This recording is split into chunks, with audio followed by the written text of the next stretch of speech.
Back now with an unprecedented look inside the juvenile justice system in Hampton Roads with the stories from the underage offenders themselves. 10 on your side's Don Roberts has been working on this for months. And finally, the city of Newport News agreed, but only if we did not show their faces. Tonight, inside the system, a candid conversation about how. Hello? Hi, Ma. Hey, son, how are you? I'm good. You all right? Yeah. Where you at? Just coming from the grocery store. You gonna come to my court date? Now, you know I'm gonna come. Of course, I'm gonna always be there for you. I know. Creating content about sensitive topics, especially those involving children and legal outcomes, requires a thoughtful approach. This is a comprehensive piece exploring some of the most horrific sentences given to minors, the circumstances surrounding these cases, and the broader implications on society. This content will be structured to provide an engaging yet respectful overview. Understanding the juvenile justice system. Before diving into specific cases, it's essential to understand the juvenile justice system's intended purpose. Designed to handle young offenders differently from adults, this system aims to provide rehabilitation rather than punitive measures. Minors are seen as more malleable, capable of change and growth.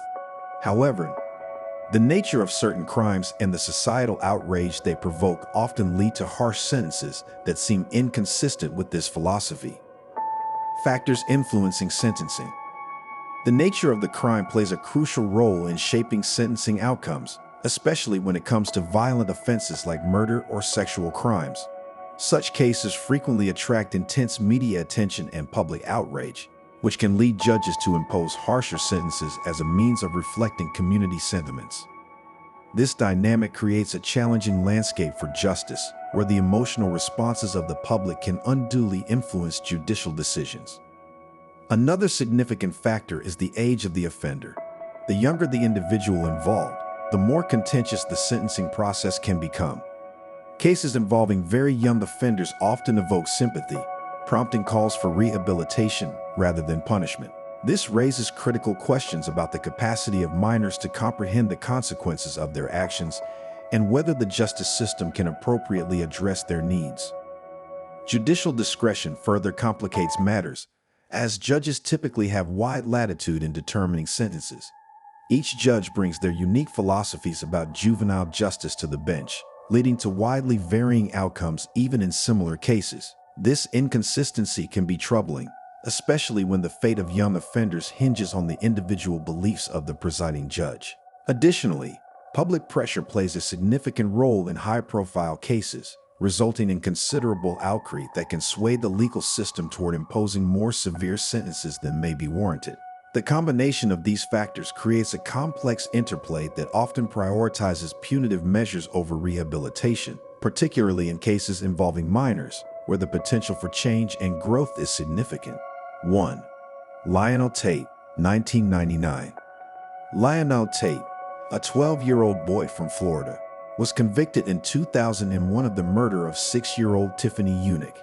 The incident occurred while Tate was home alone with Tiffany, and he claimed that he was only playing wrestling with her, which went tragically wrong. Despite the circumstances, the jury found him guilty of first-degree murder, and he was sentenced to life in prison without the possibility of parole. This case garnered national attention, sparking a heated debate over the appropriateness of sentencing a child to life imprisonment. Supporters of Tate argued that he was too young to fully comprehend the consequences of his actions. After serving 3 years in juvenile detention, his sentence was eventually reduced, and he was released in 2004, but the case remains a striking example of a harsh sentence for a young offender. 2. Jordan Brown, 2009. Jordan Brown was just 11 years old when he was accused of murdering his father's fiancée, Kenzie Houck, in Pennsylvania in 2009. The crime was particularly horrific, as Kenzie was pregnant at the time of her death.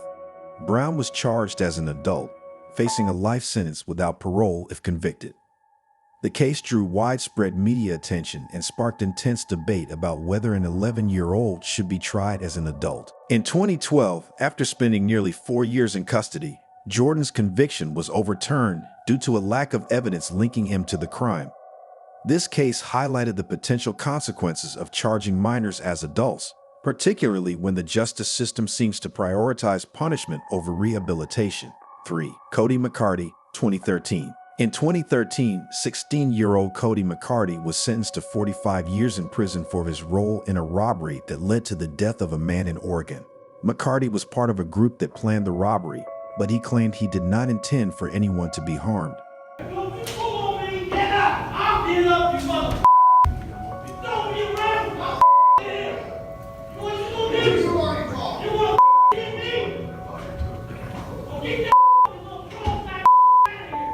Despite his age and the fact that he was not the one who pulled the trigger, the court imposed a lengthy sentence that shocked many advocates for juvenile justice reform.